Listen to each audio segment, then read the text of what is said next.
उम्मीद है कि आप लोगों को फिजिक्स के चैप्टर वाइज व आप लोग टॉपिक वाइज पढ़ते जाएंगे सीरियल से, तो सब कुछ समझ में आने लगा होगा। इसके लिए हमने आप लोगों से यही कहा है कि हर किसी भी टॉपिक को समझने के लिए, किसी लेक्चर को समझने के लिए 3 बातें जरूरी है। जो लेक्चर चल रहा है वो, और उसके एक लेक्चर पहले और उसके एक लेक्चर बाद, यदि 3 को आप लोग समझेंगे तो 100% समझ में आएगा। और यदि आप केवल एक को देखते हैं ऊपर हाईलाइट में, तो समझ में आने की लिए कुछ कहा नहीं जा सकता है कि आप कितना समझ पाएंगे। ठीक है, तो आज का जो टॉपिक मेरा चल रहा है, application of Gauss law. Application of Gauss law, इसमें हमने एक एप्लीकेशन बता दिया है। एक एप्लीकेशन हमने बताया है, वो स्टेट कंडक्टर की ड्यू इलेक्ट्रिक फील्ड इंटेंसिटी। ठीक है, आज एप्लीकेशन में दूसरा, तो एक एप्लीकेशन हमने बताया है, आज दूसरा हम बताएंगे। दूसरे एप्लीकेशन को हम लिख रहे हैं, क्या बताने वाले हैं, derive Coulomb's law by Gauss law. Derive Coulomb's law by Gauss law. इसके लिए देखिए, इसको जानने के लिए, तो इसको समझने के लिए आपको क्या जरूरी है उसको देखिए।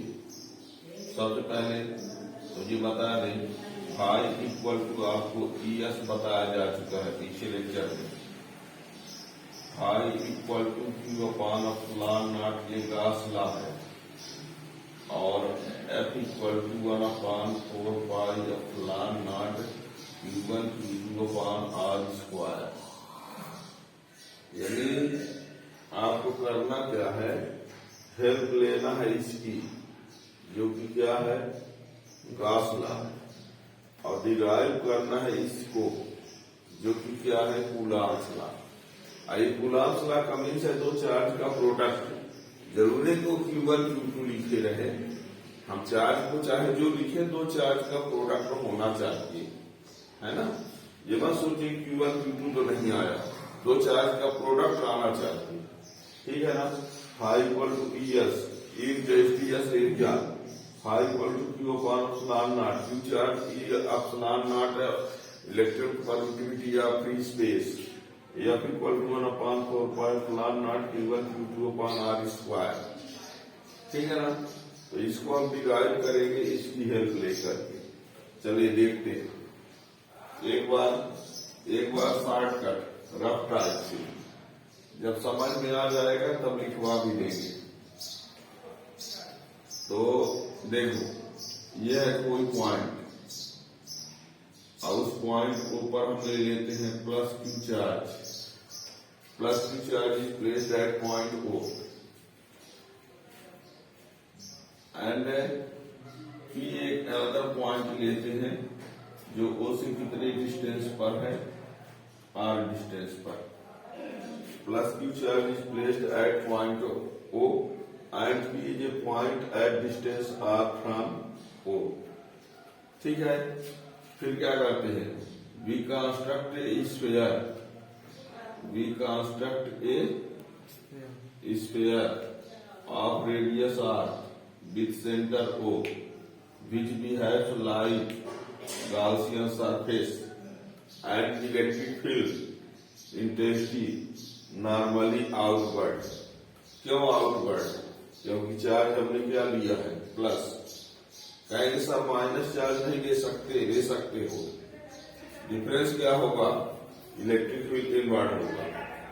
ठीक है ना। यदि हम प्लस चार्ज लेते हैं तो electric field outward, minus charge लेंगे तो इलेक्ट्रिक फील्ड इनवर्ड। ठीक है ना। फिर क्या करेंगे, देखिए, जो हमने एक स्फेरिकल सरफेस बनाया, S बनाया है, और इलेक्ट्रिक फील्ड नॉर्मली आउटवर्ड है, तो electric flux phi equal to होगा ES। Electric flux phi equal to क्या होगा? ES।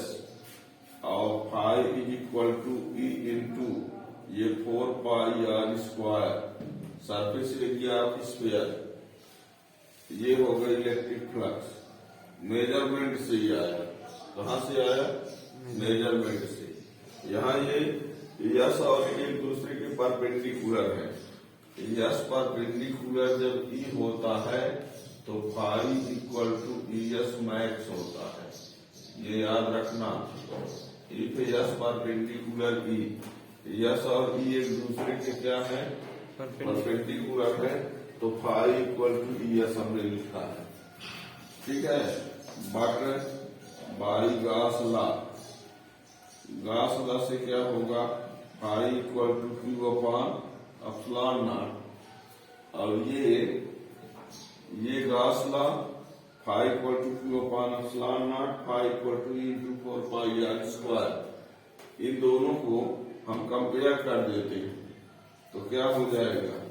E into 4 pi R square equal to Q upon epsilon naught. इससे हम E की वैल्यू ला देते हैं तो ये Q upon 4 pi epsilon naught R square. ये हो गया इलेक्ट्रिक फील्ड इंटेंसिटी।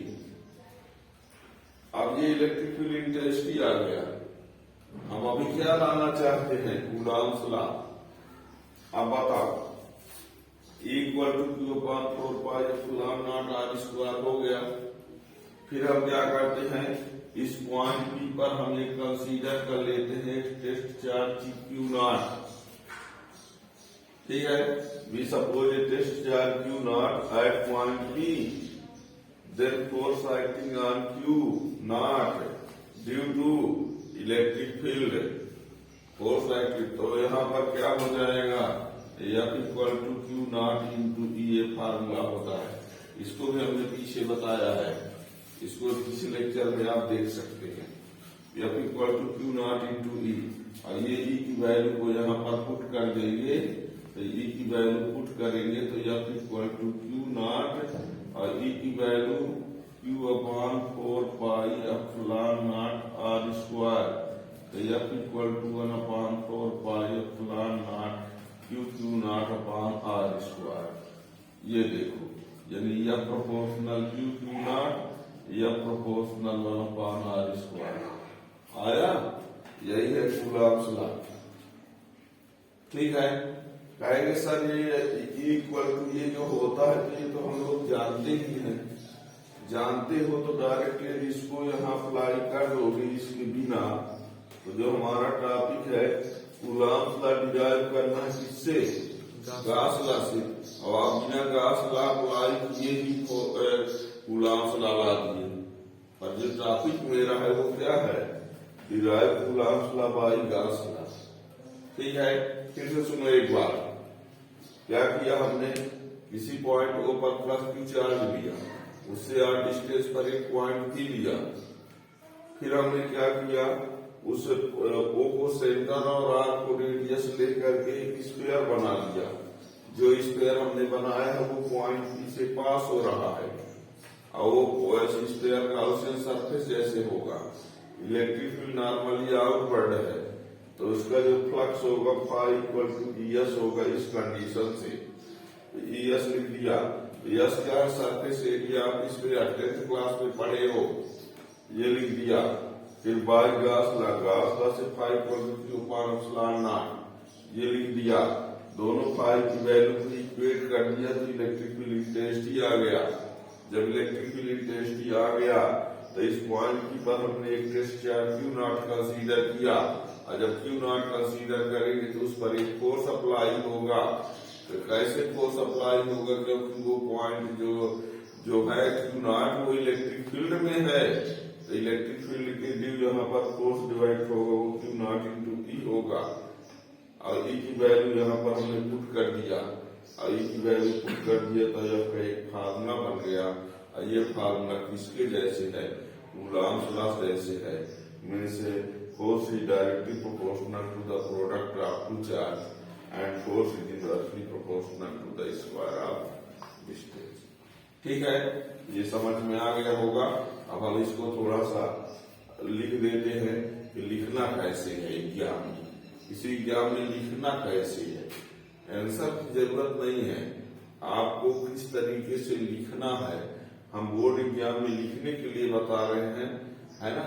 कंपटीशन में तो आपको फार्मूला आना चाहिए, तो सिर्फ इमेज का क्वेश्चन कर लेंगे बस। नीट जेई में फार्मूला चाहिए, कैसे आए उससे कोई मतलब नहीं होता, है ना। पर क्लास में बोर्ड एग्जाम में आपको डिराइव करने के लिए जब आता है तो बच्चे थ्योरी लिखते नहीं है, फार्मूला लिखते चले जाते हैं बस, और 3 नंबर क्वेश्चन में 1 नंबर पा जाते हैं। तो ये हमने डायग्राम बना दिया, क्या लिखेंगे, late plus Q charge is placed at point O and P is a point at distance R from O। Let plus Q charge is placed at point O and P is a point at distance R from O। We construct a sphere of radius R with center O, which behaves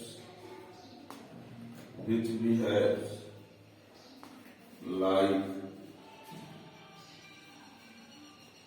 Gaussian surface,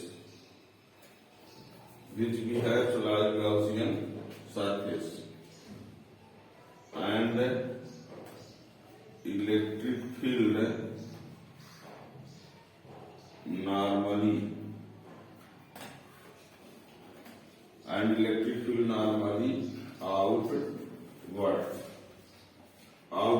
outward का कारण क्या है, plus charge, ठीक है ना।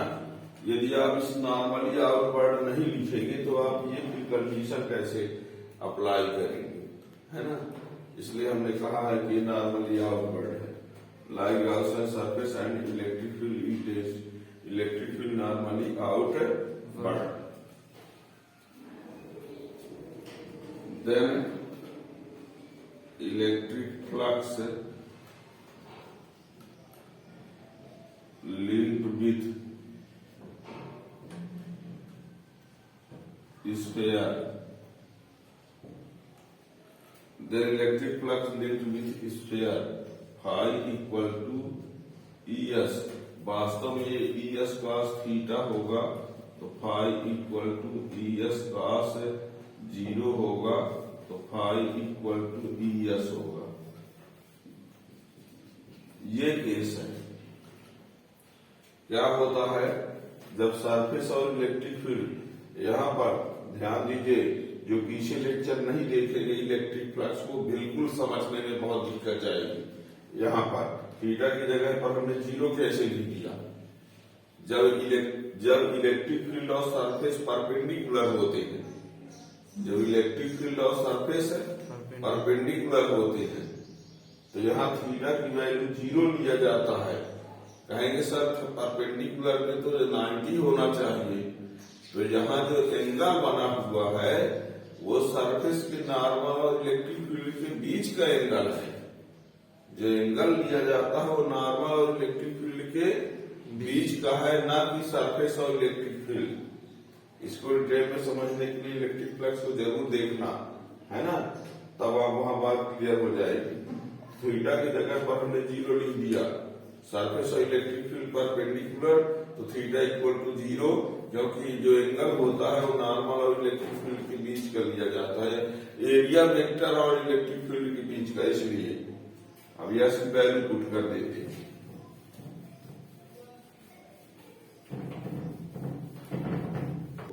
Phi equal to E into 4 pi R square.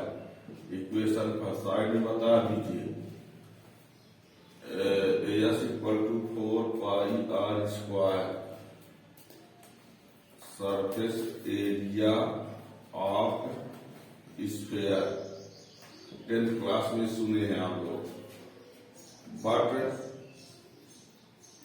By Gauss law phi equal to Q upon epsilon naught. ये रहा measurement of electric flux से फाई की वैल्यू, और ये गॉस लॉ से फाई की वैल्यू, और ये दोनों फाई की सरफेस की है, इसी के है, तो दोनों को इक्वेट कर देते हैं हम equation first and second.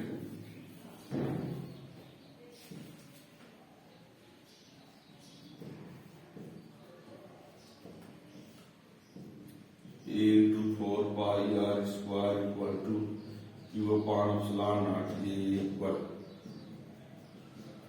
1 upon 4 pi epsilon naught Q upon R square. की वैल्यू ये हो गया। ये रहा इक्वेशन नंबर 3। इसी को आंसर ना बोल देना, ये अभी कूलॉम्स लॉ नहीं है। कूलॉम्स लॉ हमको इस टाइप से लाना होगा, ठीक है। बच्चे इसी के बाद भूल जाते हैं, इतना लिख के चले जाते हैं। अभी ये कूलॉम्स लॉ नहीं हुआ, ये अभी केवल इंटेंसिटी मिला है। अब हम क्या करेंगे, अब यहाँ पर हम एक test charge Q naught consider करेंगे। कहाँ पर? पॉइंट पी पर, और उस पर एक फोर्स लाएंगे। Now we suppose,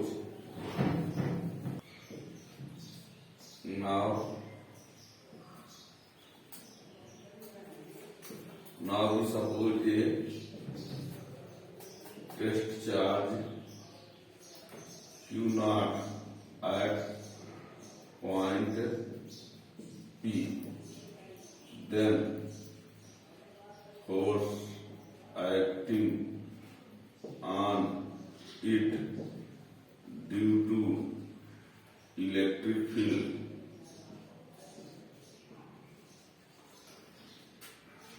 Now we suppose a test charge Q naught at point P, then force acting on it means Q naught पर due to electric field, तो F equal to Q naught into E। ये भी हमने तीसरे lecture में बताया है। ये इक्वेशन नंबर 4।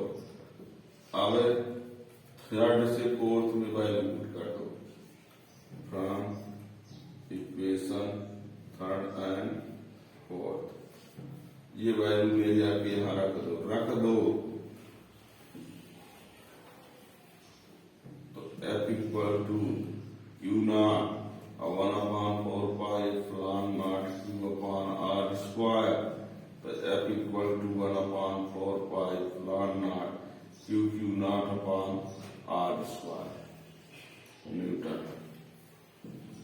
दिस इज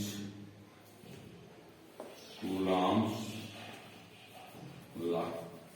और चाहो तो लिख सकते हो और ऐसे, F proportional Q naught F proportional 1 upon R square.